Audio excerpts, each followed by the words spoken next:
विदेश गएर फर्केको हाम्रो छोराहरू है यो अनुभव बटुल्दैछ विदेशको यो पनि गएर आएको यो पनि गएर आएको यिनीहरू गएको छैन यो दुइटा चाहिँ यो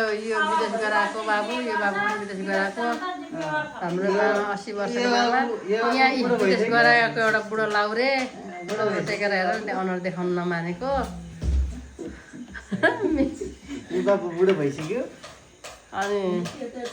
छुट्टीमा आएको अरे बुढो लाउरे चाहिँ यता चाहिँ चिप्सी जेन्जी तामाङ कुरा एउटा छिप्पिसक्यो भनेको चिप्सी जेन्जी भनेको यता चाहिँ बुढो भइसक्यो म त बुढो भइसक्यो अब यस्तै हेन्छम हाम्रो छोराहरू छ बुढो भइसक्यो अब म त यता बुढेसकाल लागिसक्यो आमामा खोइ के अरे फेरि भन्छ एकचोटि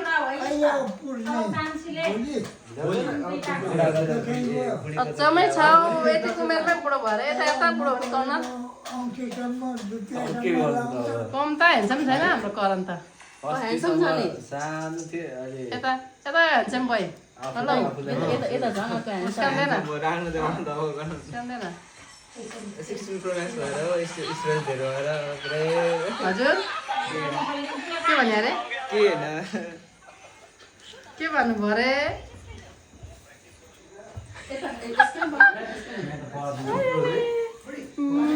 के अरे बुढो लाउरे हेरौँ मात्रै देखाउँदैन हेर तपाईँले हालिहाल्नु त फेसबुकमा फेरि अनि मैले फेसबुकमा हाल्छु यसको म यो गफ सुन्नु त भन् त के भन्दैछ भन्न जेन्जीको हाल्नु न फेरि जेन्जीको यसले बेलडाङको रोड बनिने बित्तिकै बुहारी ल्याउँछ अरे सन्तोषले पनि हेरोस् न भन्ने भन् त हो के नआएको कुरो कम यसले बेलडाङको रोड पिच हुने बित्तिकै ल्याउँछ अरे खटरै भएर चाहिँ बिहान